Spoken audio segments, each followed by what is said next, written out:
बातमी कोल्हापूरमधून। कोल्हापूर जिल्ह्यामध्ये पावसानं काल संध्याकाळपासून काहीशी विश्रांती घेतली आहे आणि त्यामुळेच पंचगंगा नदीबरोबरच जिल्ह्यातील इतर नद्यांची पाणी पातळी स्थिर आहे। सध्या पंचगंगा नदीची पाणी पातळी 36 फूट 5 इंच इतकी आहे, तर जिल्ह्यातील 60 बंधारे पाण्याखाली गेलेत। कोल्हापुरातून कोकणात जाणारे सर्व मार्ग सुरळीत सुरू आहेत। ज्या बंधाऱ्यावर पाणी आले त्या ठिकाणी पर्यायी मार्गाने वाहतूक वळवण्यात आली आहे आणि त्यामुळे नागरिकांनी कुठेही घाबरून जाण्याची गरज नाही। काल संध्याकाळपासून धरण क्षेत्रात देखील पावसाचा जोर कमी झालाय। कोल्हापूरच्या पंचगंगा नदीवरून आढावा घेतलेला आहे आमचे प्रतिनिधी विजय केसरकर यांनी।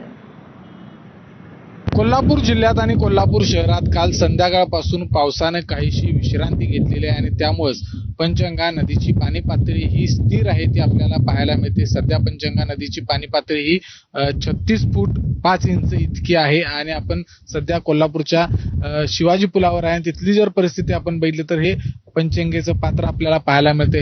मात्र पाण्याची पातळी ही स्थिर आहे ती आपल्याला पाहायला मिळते, कारण सकाळी गेल्या 3 तासांपासून पाणी पातळी पंचगंगेची स्थिर आहे।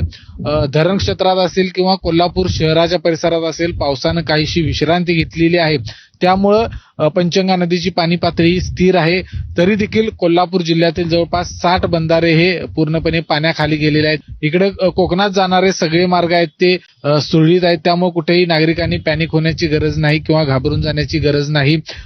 महामार्ग आहे तो सुरळीतपणे सुरू आहे, त्यामध्ये कुठलीही अडचण आहे ती आलेली नाही। त्यामुळे आत्ताच्या घडीला जर आपण बघितलं तर पंचगंगा ज्यावेळी 39 फुटांवर पोहोचते त्यावेळी पंचगंगा इशारा पातळी गाठली असं म्हटलं जातं आणि पंचगंगा ज्यावेळी 43 फुटांवर पोहोचते त्यावेळी पंचगंगेनं धोका पातळी गाठली असं म्हटलं जातं। सध्याच्या घडीला जर आपण बघितलं तर पंचगंगा ही 36 फूट 5 इंचांवरून वाहत आहे आणि आपण त्यामुळेच आपण सांगतोय की कुठेही घाबरण्याचं कारण नाही, कारण पंचगंगा नदीची पाण्याची पातळी ही गेल्या 3 ते 4 तासांपासून स्थिर आहे आणि पावसाने देखील विश्रांती घेतलेली आहे।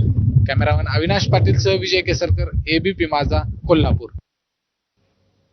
सांगलीमध्ये वारणा नदीला निर्माण झालेल्या